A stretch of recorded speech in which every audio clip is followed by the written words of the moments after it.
Dubai spent $12 billion building an island shaped like a palm tree. It looked impossible, but they actually did it. Here's the problem though.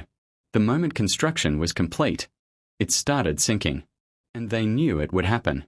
So how did they build Palm Jumeirah? Why is it settling? And how are they stopping it from becoming a disaster? Let's break it down. The first challenge wasn't building homes. It was creating land where there was nothing but open water. Millions of cubic meters of sand were dredged from the Arabian Gulf. Instead of using concrete, engineers sprayed the sand into place with incredible precision using GPS-guided ships. But creating the island was only the beginning. Next came one of the most important steps: compaction. The loose sand had to be packed tightly enough so future buildings wouldn't slowly sink into the ground.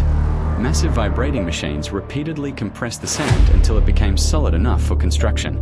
Then came the island's first line of defense, a massive crescent-shaped breakwater built from millions of tons of rock. Without it, powerful waves would have slowly washed the island away.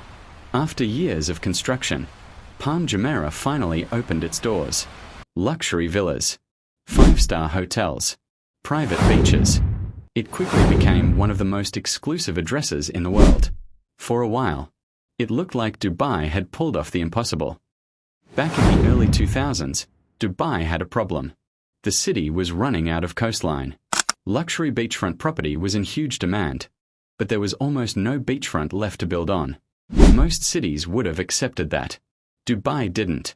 Instead, they came up with a bold idea. If we need more coastline, we'll build our own. But they weren't thinking about just another artificial island. They wanted something the world had never seen before.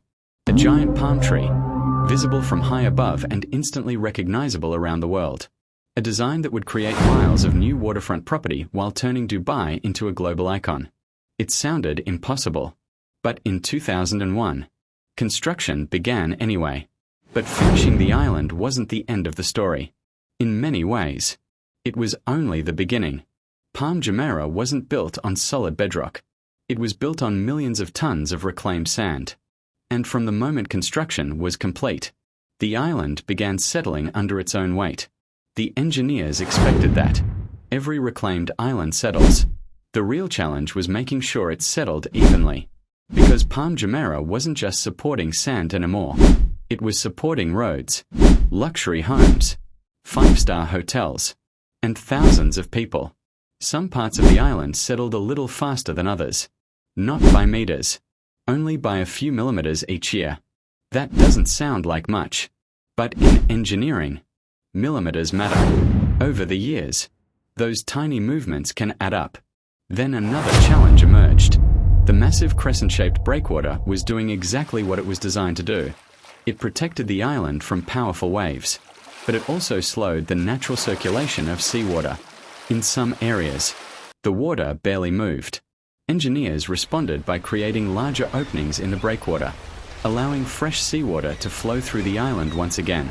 And the work didn't stop there. Even today, Palm Jumeirah is constantly monitored using GPS measurements, advanced surveying equipment, and regular inspections. If erosion appears, or the ground settles more than expected, engineers can reinforce the shoreline and add more sand where it's needed. Because on Palm Jumeirah, finishing construction was never the finish line. Keeping the island stable became the real engineering challenge. So, is Palm Jumeirah actually sinking? Technically, yes, but not in the way most headlines make it sound. Like almost every large reclaimed island in the world, Palm Jumeirah is still settling. That's completely normal. It doesn't mean the island is collapsing. It means the ground is still adjusting, exactly as engineers expected. From the very beginning, Palm Jumeirah was designed with long-term maintenance in mind. Its shoreline is continuously monitored. Its foundations are regularly inspected. And modern GPS systems track even the smallest changes in the ground. That's why, more than 2 decades after construction began, Palm Jumeirah continues to welcome millions of visitors every year, while thousands of people still call it home. Despite the challenges, it remains one of the most ambitious engineering projects ever built. The biggest lesson isn't that the engineers failed. It's that every extraordinary project comes with extraordinary challenges. Palm Jumeirah was never expected to look after itself. From the very beginning, its success depended on continuous monitoring, careful maintenance, and decades of engineering expertise. That's the reality of building land where nature never intended it to exist. And yet, more than 20 years later, Palm Jumeirah is still standing, still expanding, still welcoming millions of visitors from around the world. Not because it was perfect, but because engineers never stopped improving it. That's what makes Palm Jumeirah remarkable. It isn't a story about defeating nature. It's a story about learning to work with it.